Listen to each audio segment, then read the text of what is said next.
Welcome, beautiful souls. Today, I'm revealing something that's probably happening to you right now, and you might not even realize it. It's an event we're all having in our awakening and transformational journeys. We've already shifted, we've already stepped into new timelines, new identities, but part of us is still walking around acting like the old version of self. You've done the work, you've released, you've cried, you've prayed, you've meditated, you've aligned, and yet part of you still thinks, I'm not there yet. I still need to fix this. I still need to clear that. But here's the truth. You are already embodying the frequency of the you that you've been seeking. And today, I'm going to give you 5 simple to use tools to shift your perspective and recognize your transformation so you can fully claim your new multidimensional identity and reality. Welcome to your multidimensional journey. I am Tracy Canberra. And imagine for a moment that a butterfly has just fully emerged from its cocoon, but it keeps believing it's still a caterpillar. It's not recognizing it has wings because the caterpillar is the only identity it's ever known. So it doesn't fly away. That's what I've been seeing with some of my soul coaching clients lately. One client was convinced that she was stuck in old patterns and she needed help breaking through all of her blockages. Meanwhile, I could already see her new identity, her new reality, and some amazing timelines that she could be jumping into. And her soul was showing me what she is now manifesting, but she wasn't looking at it. She was so focused on where she thought she should be that she couldn't acknowledge where she actually was. And she's not the only one. So why do we sometimes not see our own transformation? For many of us, there's a part of us that actually is afraid to acknowledge the transformation. Because if we admit we've changed, if we own our growth, then we have to step fully into this new version of ourselves. We have to take responsibility for our expanded awareness. We have to live as the person we've become instead of hiding behind the story of who we used to be and clinging to the attachments of the people, places, jobs, things from our old life. And that can be really scary. Others of us are in what I call the seeking trap. I see this in the spiritual community, and honestly, I've done it a time or two myself. We get so addicted to the seeking, so comfortable with our identity of someone who's working on themselves, that we just don't know how to just be the person we've become. There's a weird comfort in the struggle, right? In having something to fix, something to heal, something to transcend. Because at least then we know that we're doing something. We have a purpose, a direction, a next step. But what happens when you've actually done the work? What happens when you've actually shifted? You end up in this strange space where you are simultaneously transformed and convinced you haven't changed much at all. You're free, but you're still rattling the bars of the prison cell that doesn't even exist anymore. Now, even more people are myopic, meaning extremely nearsighted, because us 3D humans are naturally focused on what's right in front of us as we can't see the higher dimensional, bigger picture. That's why people book the soul coaching sessions with me, to get the bigger picture from their soul and their spirit team. Now, we also have the mind and body reasons. Number 1, our brains. Our brains are literally wired to focus on problems. I looked it up. It's called negativity bias. And while it kept our ancestors alive by making them hyper aware of threats, our modern world, the same mechanism keeps us focused on what's wrong, what needs fixing, what isn't working yet. Your brain is so busy scanning for the next thing to heal that it completely misses out on celebrating what's already healed. That's a biggie, the brain. And then number 2, the ego mind. You could say the ego mind and the brain are the same, your choice. But the ego mind likes to loop. It likes to remind you of your old story, to keep you in the known where you are safe. So when you change, the ego mind doesn't always want to go with that flow. Remember, For the ego mind, the known hell is safer than the unknown heaven. So, between those two, there's a lot of brain retraining that needs to be completed for our ascension. Number 3, your nervous system. It's still recalibrating. It's still catching up to your new thoughts, your new feelings, and at the same time, it's being bombarded with solar flares and light codes and ascension frequencies and trying to process all of that. That's why vagus nerve exercises are so important. That's why we need to get out of fight or flight in order to ascend. Remember, the body holds the memory, the mind holds identity, yet the heart and soul are already way out ahead, saying, "Come on, love, catch up. We're already here." So, what happens when you've got this conflict of body, mind, heart, and soul? You end up doubting yourself. You think, "I'm still stuck. I still need to heal." But really, what's happening is you're still adjusting to the newness. You're stabilizing in the new identity, but you're not seeing it. You're not recognizing it yet. Remember, energy is always in motion, therefore, you cannot be who you were even a month ago, a week ago, this morning. You've already shifted dimensions. You've already anchored in new light codes, new frequencies, new truths. The key now is stop digging for problems that no longer exist. Stop re-traumatizing yourself with the old stories. Instead, remind yourself who you truly are. Let yourself become familiar with your new expanded self.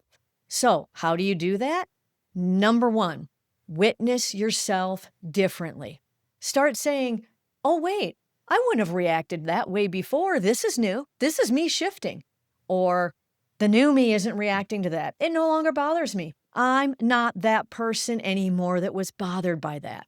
Celebrate even the smallest changes, like how you handled a conversation or how you felt more peaceful in a moment that used to trigger you, because that's proof of who you are now.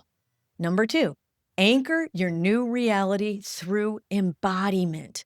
Instead of asking, "When will I become that version of me?" shift to, "Since I am already my new self, how do I handle this situation today?" The difference may be subtle, but it is profound. It truly pulls you into alignment with the self you already are, because again, it anchors you in the new reality. Number 3, let go of chasing healing. This doesn't mean you'll never clear or release again. It just means don't go looking for wounds that are no longer there. If something arises naturally, tend to it with love. But don't create loops by searching for what you think is wrong. You're not broken. You are not behind. You've released the trauma. And if your ego mind brings up the memory of it, then remind it. Remind your brain. We've already healed that. It's complete. Number 4, practice present moment awareness. Awareness is the key to all of this, because without awareness, you can't catch yourself moving into old patterns and old feelings and old truths so that you cannot change to the new you. Remember, the old you only exists in your memory. The new you exists in this exact moment. When you practice being in full awareness, not only do you catch the old programs and patterns and no longer repeat them, but it's this awareness that helps you maintain your new identity and anchor in your new reality. Number 5, claim your identity. Speak it. Own it. I am expanded. I am intuitive. I am aligned. I am sovereign. I am the one I've been waiting for. Or, I am abundant. Money flows to me easily. Or whatever affirmation assists you in remaining in your new identity. When you affirm from this place, the new identity, your new self, your new energy, you collapse any gap between who you think you are and who you actually are, which means use visualizations, guided meditations, energy activations. I have a whole playlist of them on my YouTube channel. I'll link it below. These methods help you claim your identity and anchor it in so you become that. Let's do a little visualization now. Close your eyes, take a deep breath, and imagine yourself standing in a doorway. Behind you is an old room with dark colors and heavy, dense energy. In front of you, you can see a space glowing with golden light. Now, walk through that doorway and feel your body shift. Notice how everything now feels brighter, lighter, more you. Now look inward. See the higher frequencies within, like sacred geometry traveling new pathways within your brain and your body.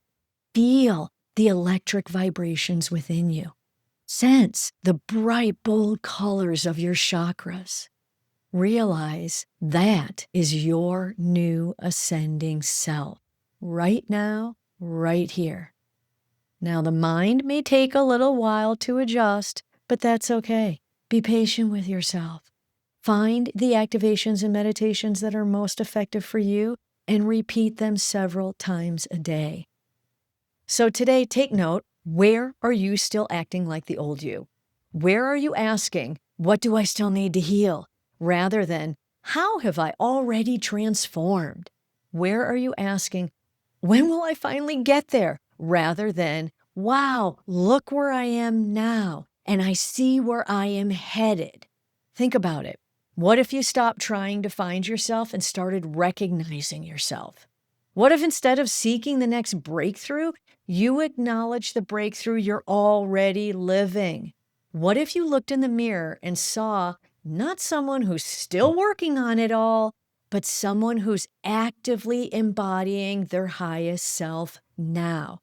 Even if it's imperfect or messy or a little off-center, because it doesn't mean you stop growing, doesn't mean you become complacent or that you're done. Growth is eternal. Your expansion multidimensionally is infinite. For all beings, it is infinite. What it means is you stop approaching your life from this deficit mindset and start operating from an abundance mindset, from the acknowledgement of your divinity. It means you celebrate the butterfly you are instead of mourning the caterpillar you were. Because remember, guys, you're not becoming, you've already become. Your new reality is here. Your new identity is here. You are the embodiment of the transformation you're asking for. So start acting like it. And the more you act like it, the more ease you'll feel, the more synchronicities that'll show up, the more magic that will unfold, because you are magical. Thank you for joining me today. And thank you for commenting the ways that you remind yourself you're the new you. Thank you for your likes, your shares, your subscribing. It really helps other awakening ones find valuable ascension guidance on this channel. And most of all, thank you for having the courage to grow, to transform. You are ready to see yourself as you truly are. And I'm here to support you in that. The link to book a soul coaching session is below if you'd like to explore further. Until next time, happy ascension.